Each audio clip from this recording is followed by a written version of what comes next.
Good morning, Judson community.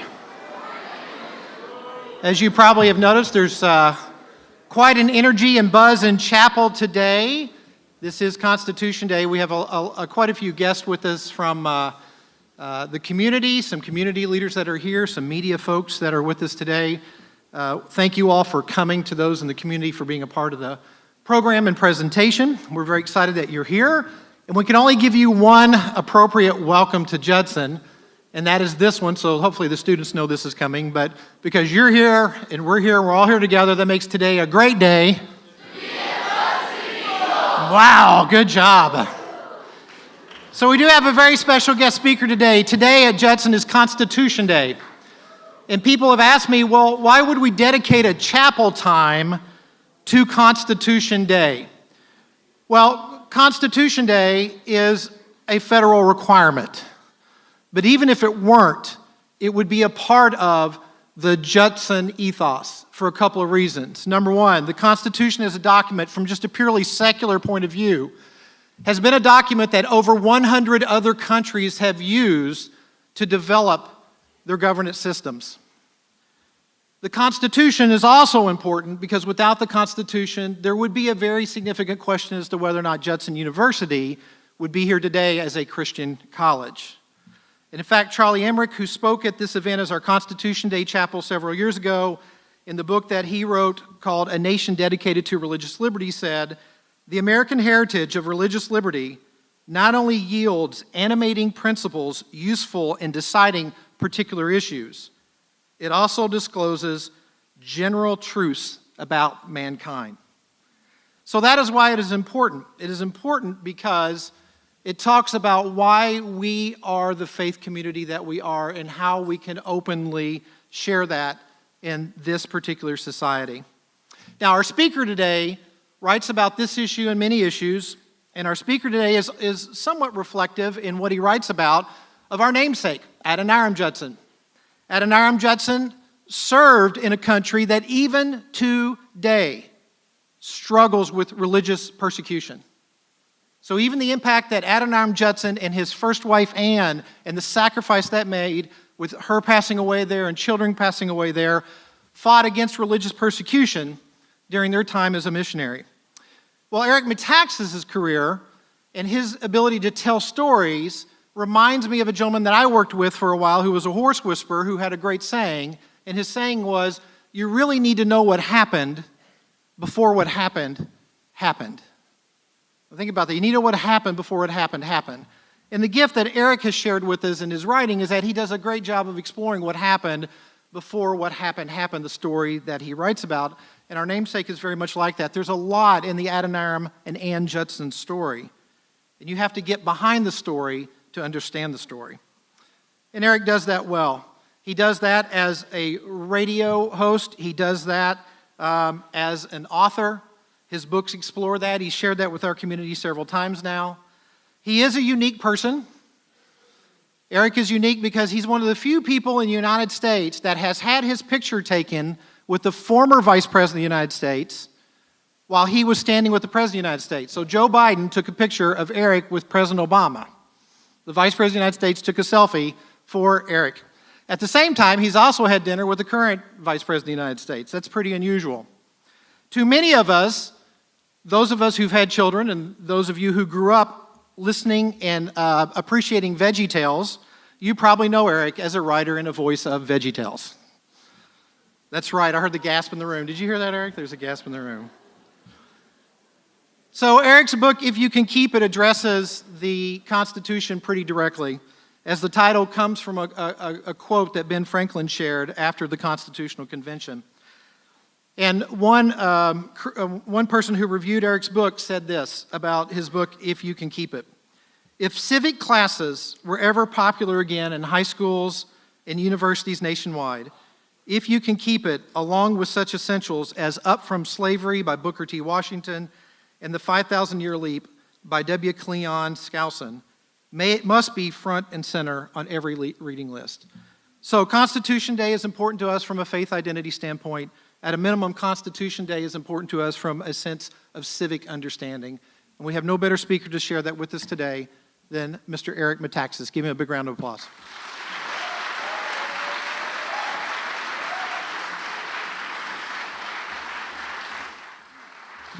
Wow.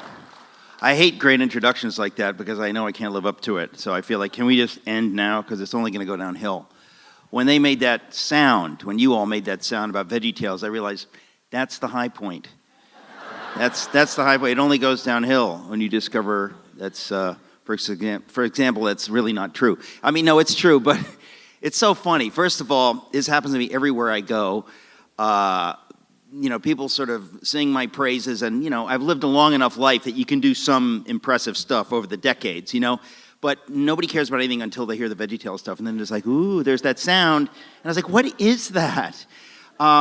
It's like saying, like, I was friends, I roomed with Bugs Bunny in high school or something. Like, I don't, see, they didn't make the sound, they don't care about Bugs Bunny. I had the honor of working for VeggieTales. I wrote half of Lyle the Kindly Viking. I wrote the Hamlet Omelet parody, and that's really my claim to fame. To be at a college where people care about that is so great. So great.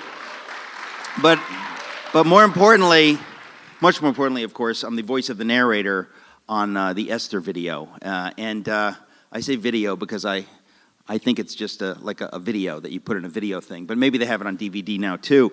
But as you know, it's a vegetable universe, so the narrator has to be a vegetable. So I was a vegetable, but the narrator doesn't appear on screen, so I don't know what kind of vegetable I was. And I wish you'd pray about that because I need to know. I think I was a broccoli raw, but I don't really have confirmation on that yet. So, but anyway, I'm glad we're talking about VeggieTales because I want to stress to you that I'm very confusing. I wrote, a big book on Bonhoeffer, and some people only know that, and they think like I'm a scholar. And then they found out that I work for VeggieTales, and they think something's wrong with the picture. What's wrong with this guy? Can he figure it out? And then recently I wrote a 500-page book on Martin Luther, and but then literally yesterday I got in the mail a copy of my new book, and this is really embarrassing, but I have to say it because my name's on there. It's called Donald Drains the Swamp. I loved to hear what sound was going to come out when I said that. It's a kind of a humor book for adults, but it's disguised as a kid's book, and that also is confusing. So I just wanted to start and hopefully end on a confusing note. But anyway, my theory in life is that, we do need to laugh.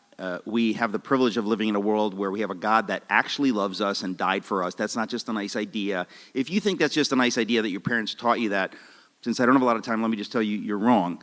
And since we live in a world where we have a God who loves us, we can afford to laugh and enjoy things because there are good answers to the ugliest questions. There is redemption for death and evil and all those things. These aren't just nice ideas. So I do think that even in politically divided times like this, we need to be able to laugh, which is why I wrote Donald Drains the Swamp. But I guess that it's not even in these politically divided times, but it's especially because of these politically divided times that we need to laugh. But even in this dumb book that I just wrote called Donald Drains the Swamp, I'm trying to communicate some things. And I didn't even realize it until after the book came out, that at the end of the book, there's this idea, which is at the heart of my If You Can Keep It book. I write about George Washington and how one of the greatest things done in the history, in history, not just in the history of this country, is when George Washington turns down the kingship, okay? His officers come to him and say, Congress is not paying us and this just isn't working. We're just going to have a coup, okay? And we are going to make you the king, and that's the end of that. And you'll be a good king. You're not going to be a tyrant like King George III, of course, right? Well, what does Washington say? I mean, he's offered to be, King George I of the United States of America, and we all know he would have been a noble king and a good king. He's disgusted, and he says, absolutely not. He believes in this thing called liberty, called self-government, and he was not willing to be the king or the dictator or whatever it is. And it's just one of these moments, it's one of these things that I didn't learn it growing up. And because I didn't go to a college like Judson, let me tell you, not only did I not learn it in college, but I was actively taught against these ideas, against praising somebody like George Washington, against even praising the idea of American-style self-government. The reason we're in the trouble we are as a country and as a culture is because we haven't taught these things. And I, who went to good public schools and, to one of the best colleges theoretically in the world, although as far as I'm concerned, it's in fact one of the worst colleges in the world because it doesn't teach these fundamentals, I didn't know these things. And so at some point, I guess it was through my friend Oz Guinness, I began to understand some of these issues, and I decided to put it in a book called If You Can Keep It. So let me start there.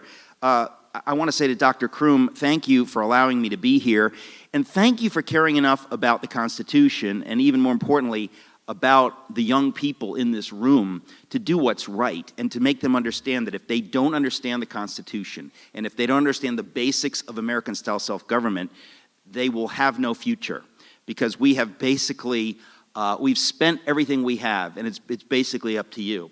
We're at a point in our culture where if we do not communicate these vital ideas, it's game over, right? It's kind of like somebody who is getting in debt more and more and more and more, and at some point, if you don't sit them down and say, okay, the spending ends now, we have to make this right now, because in a year, like you're going to jail or it's over. Well, that's kind of where we are with our cultural capital. And so it's up to you guys, because my generation, Dr. Kroom's generation, the same generation, we've pretty much missed a lot of this stuff. And what I'm talking about starts with the title of my book. Let me start there, just so you understand what I mean. If You Can Keep It. Now, some of you know this, some of you don't. I didn't know about this. Just to review, you have, in 1776, a bunch of people have this crazy idea that they could do something that's effectively never been done in the history of the world, right? This is not the fourth time or the fifth time. It had never been done. That a people felt we can actually govern ourselves. That had never been done. Now, you can quibble with me, but basically, that's dramatically true. It had never been done. And you think, why did they think that they could govern themselves? Where did this loony idea come that in the history of the world, people had been governed from above somehow, right? And whether through a tyrant or a king or a bureaucracy. You could be governed by the bureaucracy of the European Union or the bureaucracy of the Washington, D.C. government. You can still be governed in those ways and not govern yourself. What would it be for a people to be genuinely free and to genuinely govern themselves? That we the people, would be the government? That's a loony idea. It had never been done. Why did they think in 1776 they could do it? Well, they took a crack at it. We know they had the Articles of Confederation. And keep in mind, I did not learn this in school or in college, okay? This is something I've learned as an adult. And you start understanding that they really wanted to get it right, but they knew no one had ever gotten it right before, so they were very humble about it. They thought, we might not get it right. This might fail. So in 1787, 4 years after, we had won the war from the British, they realized it's not working so well, okay? The government, the federal government, imagine this, this is going to hurt your head, but imagine this. The federal government was too small. Yeah, that's like cursing, right? Like you shouldn't even say that. But there was a time when the federal government was not powerful enough, so they couldn't get their act together to get taxes paid and so on and so forth. So the founders understood we need to tweak it a little bit. We need to go back to the drawing board, go back to Independence Hall in Philadelphia, and see if we can't get it right. So they go back in the summer of 1787, and they write something we call the Constitution, right? Now, again, you need to understand the Constitution by rights should not exist, and we in America should not exist as a free people. It's one of these rare flukes in history that's so fragile and so crazy that the idea that it came into existence and has been able to exist for over 200 years is just nuts. You need to understand that we should not be here. So it's an amazing gift, and I'm not just saying this for hyperbole, it is. There's not, other Americas in the world, in case you're wondering, like, if we go away, like, who's going to replace us? China? Where they're like imprisoning and torturing Christians for not bowing their knee to the state, or what? Or England or Germany that are so socialist that the people pay taxes that you can't even dream of. Like, it's just, we are effectively alone. Now, that's not God's plan. God wants the whole world to be free and self-governing.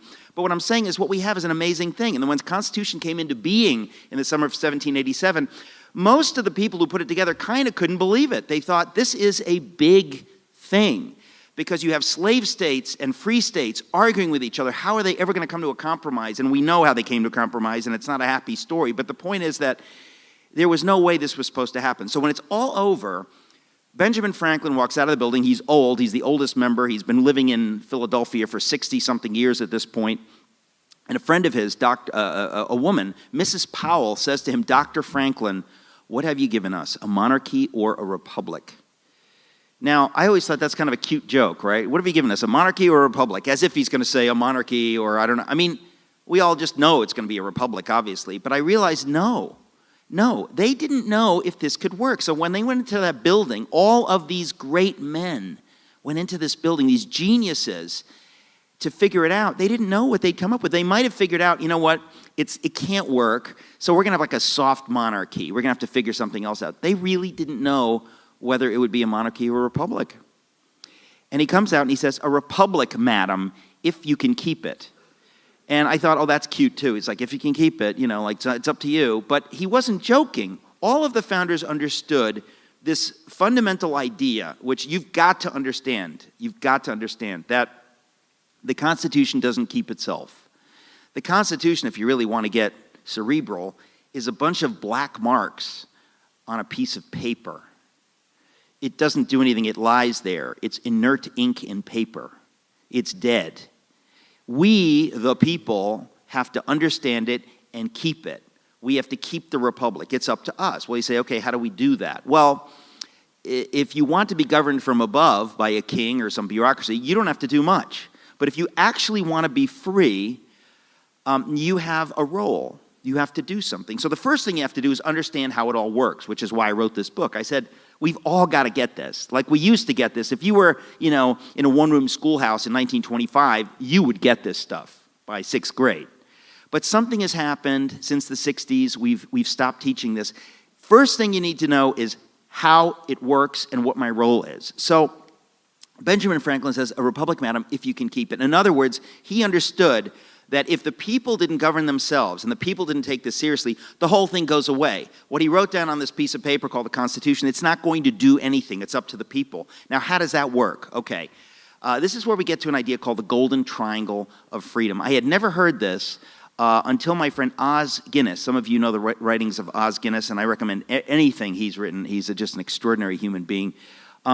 He wrote a book called A Free People's Suicide about this very issue.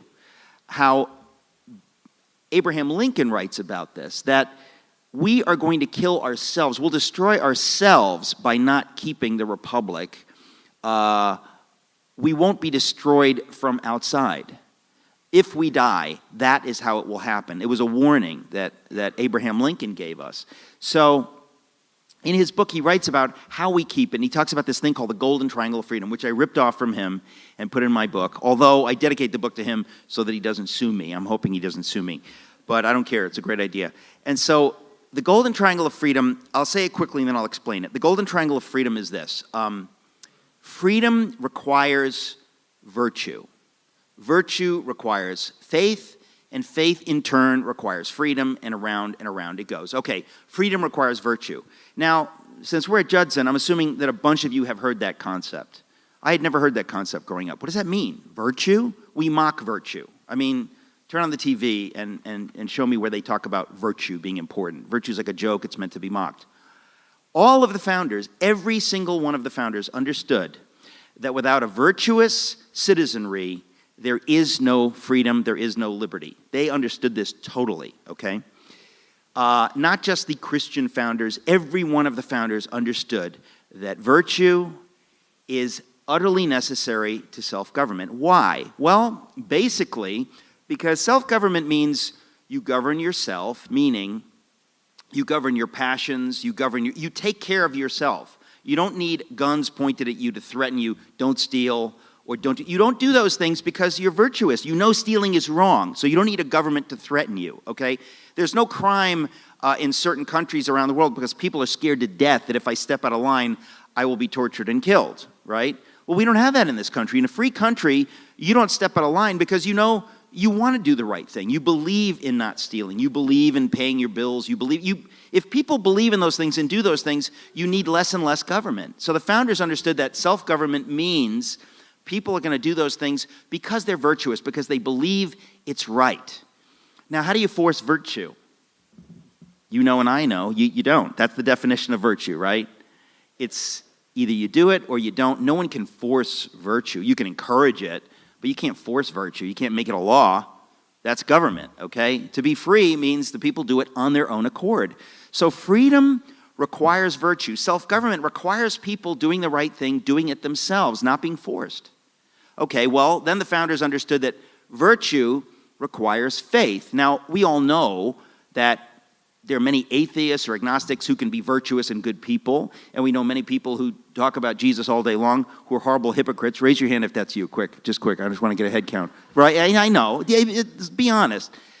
So the point is that it doesn't mean that everybody who has faith is virtuous, but basically the founders saw with their eyes people who were really serious about Jesus, where revival broke out because of the preaching of George Whitefield. Some of you know this story. All through the 18th century, George Whitefield was preaching like a maniac up and down the 13 colonies, and revival broke out. And the founders saw, Benjamin Franklin especially, who was not a theologically orthodox Christian, but he saw that when revival broke out, when faith was strong, virtue rose, crime went down, alcoholism went down, the need for government went down. They saw this with their own eyes. So they didn't say, well, every person has to be religious. And by the way, who cares? Because you can't force religion any more than you can force faith. But they saw this is how it works. And if we have a people that really love Jesus, we have a people that really love God, a people that really believe in something beyond themselves, this can work. The founders all understood this. Keep this in mind, not the Christian founders, okay? They all understood this. So, they said, we need to encourage faith. We need to encourage virtue. But we can't force it. Okay, and here's the third piece of the triangle. If freedom requires virtue, virtue requires faith, faith in turn requires freedom. What do we mean?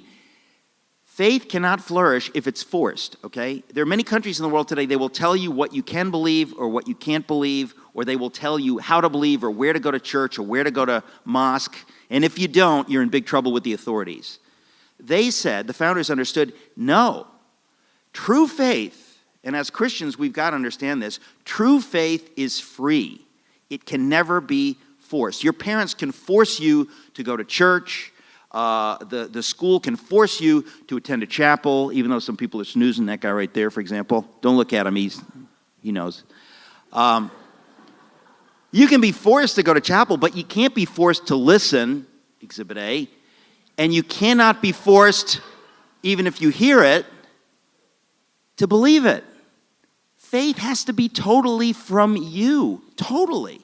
So the founders said that we've got to create a government where faith is free, where we don't say you've got to go to that church, you've got to be a member in good standing of that church.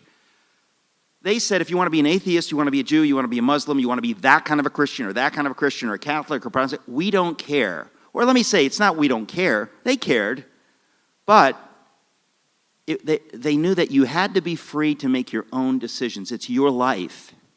It's your life, whether you want to listen and take something in and think about it, or if you want to blow it off. It's your life.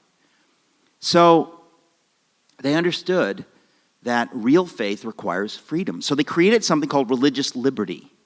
Now, we're talking about Adoniram Judson. Yes, in China today, I wrote about this for Breakpoint. Some of you may know if you go to breakpoint.org. I do these radio commentaries with my friend John Stonestreet for the Colson Center. We just wrote a thing about China, okay? In China today, the government, which has unbelievable power over its people, where they are not free, is persecuting Christians for being Christians because the government is smart enough to know that Christianity militates against their oppressive way of doing business. They don't like real Christians. Phony Christians who just go to church, those are great. Hitler loved those Christians also. But if you take it seriously and you try to live it out, you're going to have problems. Today in China, okay, and we need to know about this, and today in China, people are risking their lives simply to believe in Jesus. Now, it's infinitely worse in North Korea and in other countries, but I'm just telling you, this is what's going on. So what we totally take for granted, people around the world are suffering. They do not have religious liberty. In this country, we have had extraordinary religious liberty because the founders understood without religious liberty, none of this works. We need to have the freedom to believe what we want. If we have the freedom to believe what we want, people will own their faith in a way that they won't own their faith and live their faith if it's forced. It's a fundamental idea, but it didn't come into history effectively until 1776 and 1787 when the Constitution was written. So it's a wild idea, and it's a risk, because freedom is always a risk, right? If you have the freedom to choose, you might choose wrong. So we'll force people to choose what is right. Well, if you force people to choose what is right, it's not really a choice, and they don't really live out that choice. So this is one of the risks the founders thought, we can take this risk. Why? Because Americans at that time were rather religious, okay? There was a lot of, even if people didn't have that faith, it was part of the culture to do the right thing. If you're married, to stand by your spouse, not to run away when things get tough, to support your children, to work hard, not to run away because that gets tough and your wife's nagging you, whatever. Like all these things were kind of, part of the culture. And that holds the culture together, and it blesses everybody. And when that goes away, everything falls apart, and the government has to step in, and so on and so forth. So this is a fundamental idea, and it's a wild idea. And I realized that Benjamin Franklin, when he said, a republic, madam, if you can keep it, he well knew that 50 years in the future, the whole thing might be over. They all understood the fragility of this. And to me, if they were alive today, it would be kind of a miracle to them that we are still moving along mostly free and self-governing.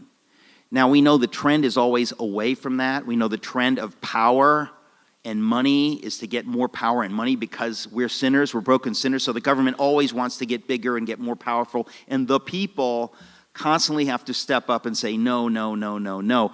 But if you don't know what's happening, you won't say no. It'll just happen to you, and you'll lose your freedom. We've effectively been losing our freedoms. The government has gotten bigger and bigger, and in a way, the freedom that we had has been going away, and I think that's part of what's going on politically in this country, trying to see that. When people talk about draining the swamp, what do they mean? They don't mean electing conservatives. They mean draining the corruption and the money, all of the stuff that makes the people in power out of touch with the people they're supposed to represent.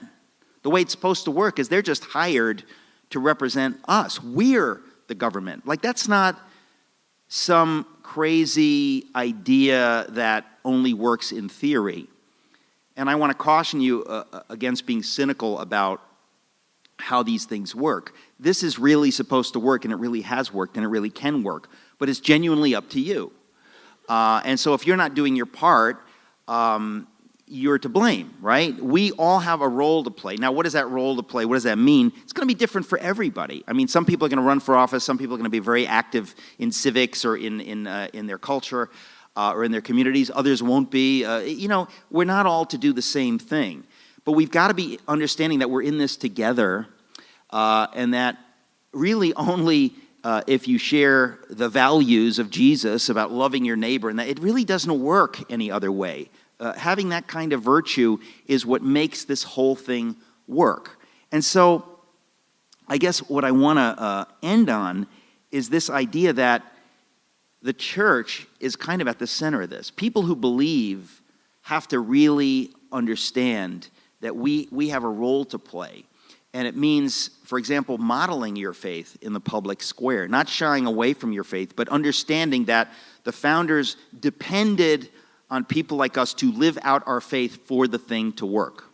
You cannot be so private about your faith that you're afraid to share it, or you think you have some bad idea about the separation of church and state or whatever. You understand, in case you don't understand it, I'll tell you, the separation of church and state, that concept was instituted to protect the church from the state. Not to protect the state from radicalized Christians, to protect Christians from the state telling you how to believe, where to believe, when to believe, how to vote. there's supposed to be a separation because your faith has to be totally free. And when the government gets involved in making it less free and putting their thumbs on the scales and saying, we don't like this and we don't like that, the government has to be agnostic on those issues. And so even when you have a government getting behind certain ideas that really touch on religion, okay? The human view of sexuality, that's a religious idea, right? Whatever you believe about it, it touches on the most fundamental things about our lives. So when the government kind of gets involved in that and says, we're going to push this view of sexuality, for example, suddenly they're taking an active role in something they're not supposed to be involved in. They're supposed to let the people decide that. We're supposed to be free to figure that out ourselves. And we have to be really careful about letting the government get involved in that stuff, because that's what, in the Constitution, it says there shall be no establishment of a religion. So most people think, well, that means, everybody can't be forced to be a Congregationalist, or everybody can't be forced to be a Catholic, or something like that, right? Well, let me tell you something. That's not what it means. It means that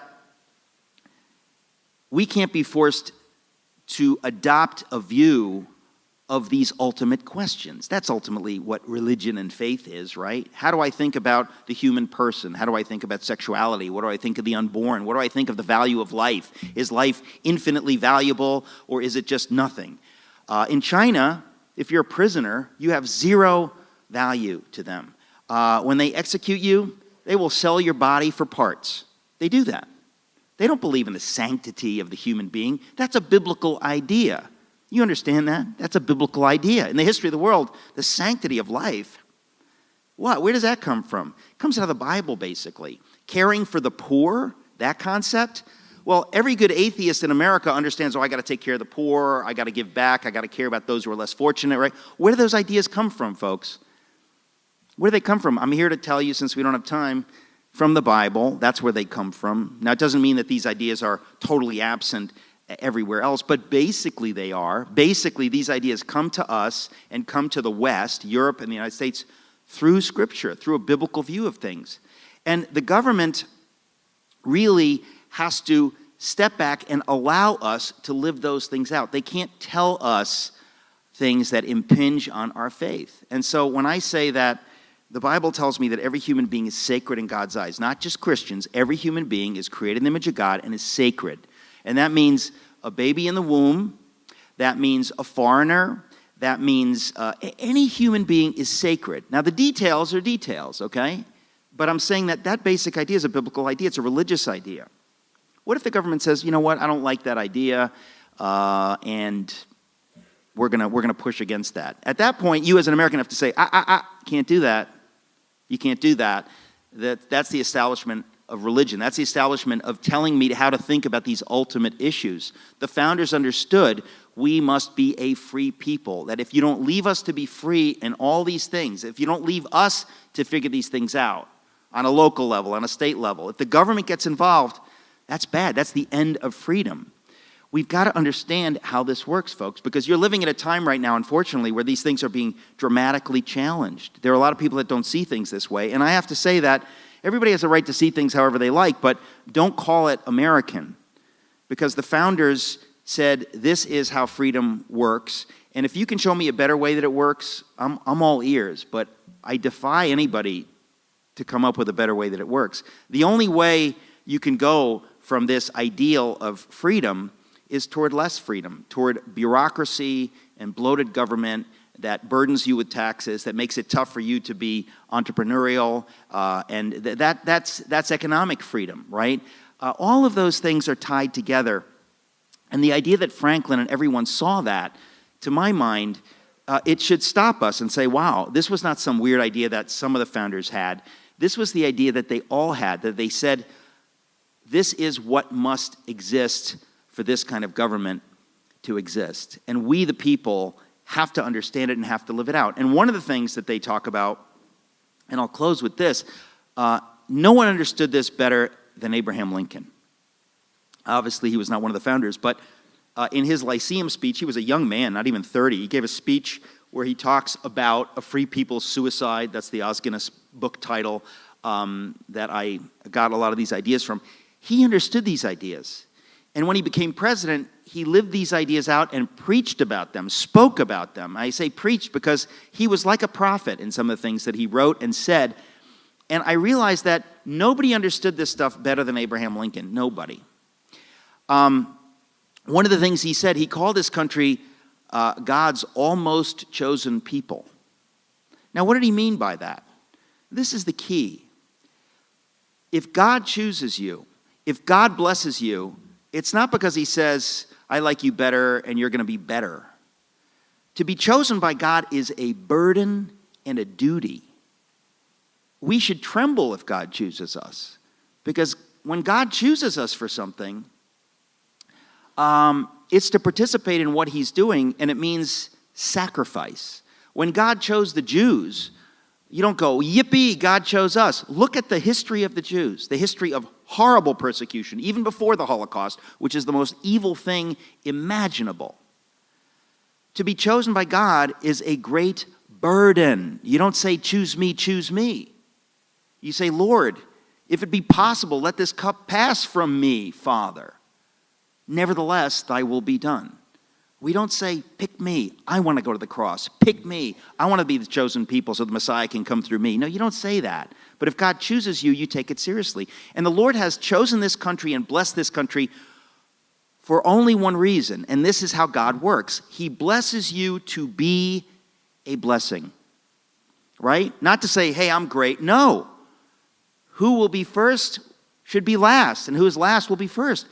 If God blessed this country, which he did, with freedom unprecedented in the history of the world, if God blessed this country with wealth unprecedented in the history of the world and power unprecedented in the history of the world, why would God do that? The God of the Bible does these things to bless others. If he gives you money or beauty or talent, whatever God has given you, he has given you for his purposes to bless others. So when God blessed America, and he has blessed us all these years, he didn't do it to bless us. He did it to bless the whole world through us. Now, this doesn't mean he thinks less of us. On the contrary, right? A rich person can give away money. A poor person can't. So God wants us to be wealthy, and I don't mean in the financial sense, but he wants us to be blessed because he loves us, but he doesn't want us to keep the blessing. He wants us to pass on the blessing. And I'm not talking about socialism. I'm talking about spreading this idea of freedom, spreading this idea of economic freedom so that everyone in the world can have opportunity and freedom. So we've been blessed to be a blessing. That comes right out of the first chapters of Genesis. You are blessed to be a blessing. So when somebody says, is America great? Is America exceptional? You can say, yes, it is, but it's exceptional because, like all things that God blesses, it's exceptional because it's the nation for others. We are the nation that if we've been blessed, that we say we will send money and troops and help and medicine to other countries that are struggling. Why? Because we know it's the right thing to do. We know God has blessed us to be a blessing. So we have a reason to be patriotic, but it's not chest-beating, nationalistic in that sense. It's patriotic in the best sense, that you say, who am I to live in a country like this? Why do I deserve to live here? Now, many of you haven't traveled widely, or maybe you're not from other countries. If you visited other countries, or like me, you've got parents who came here from other countries, you appreciate America in a whole different way than if you were born here. You understand how most people in the world dream of having what we have here, and they know how spoiled you are. They know that you do not appreciate what you have because you've never seen any different. Live in China, live in one of these places. You want to taste persecution? Many places around the world, they will take away your freedom the moment you cross over their border. We are so blessed in this country, but if you're this blessed, you have a burden to know that you're blessed and to use the blessing for God's purposes. So to me, that looks like patriotism on one level, that you say, of course this is a great country. This is a great country. Why does everybody want to come to this country? We have freedom in this country. We have freedom, and we're so free, we don't even know what freedom is. We are so free, we can't imagine a lack of freedom. That's how free we are. Well, we're going to have to imagine it, folks, because if we don't appreciate it and live it out and do everything we can to keep it, as Franklin says, so that we can steward it and spread it around the world, there's nobody waiting in the wings to say, well, I got it. Nobody got it. There are not free, thriving countries like this country. When Franklin said, if you can keep it, he really meant you're going to need to keep it. You're going to need to understand you've been deputized and blessed with this freedom, and it's going to take an effort on your part. God has chosen you to hold the torch of freedom. You don't deserve it, but he's chosen you, and he's looking to you to spread these ideas around the world. The ideas of America, these ideas of American self-government, were never meant to be kept in America. They were meant to be stewarded and kept and taken care of so that they could be shared around the world, so that everybody in the world effectively could become an American, could be totally free and have opportunity, economic opportunity and job opportunity, an opportunity to teach their children whatever they wanted to teach their children without the government telling them what to think. These things are so rare. And so I just want to say to you, the idea that you're going to a college that is presenting these ideas to you, you are hugely blessed. And I pray that you understand how blessed you are. And I pray that you take it seriously. Now that you're all adults, you need to take this really seriously. You are America. You are the Church of Jesus Christ in America. God has given you these things for his purposes. It really is a burden. But living out God's burden, as you know, is not a burden. His burden is light, his yoke is easy. You're a fool to try any other way. But you're a fool if you don't understand it's a duty. It's beautiful. It's a wonderful thing to be able to participate in this. So I want to say to you, I wish I could give you all a copy of my book if you can keep it. It's very easy to read, and the stories, I have to say, I didn't make them up. They're kind of amazing people that have gone before us. But it's meant to be inspiring because we are supposed to be patriotic and supposed to be inspired to do what they did. People sacrificed their lives so that we could have these freedoms, and we're supposed to be willing to do the same thing, right?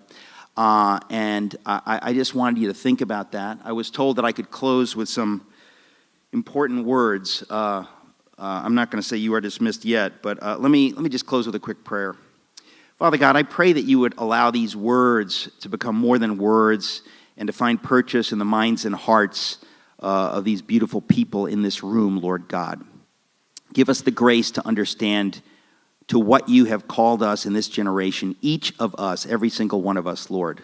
Open our hearts to receive it in Jesus' name. You are dismissed.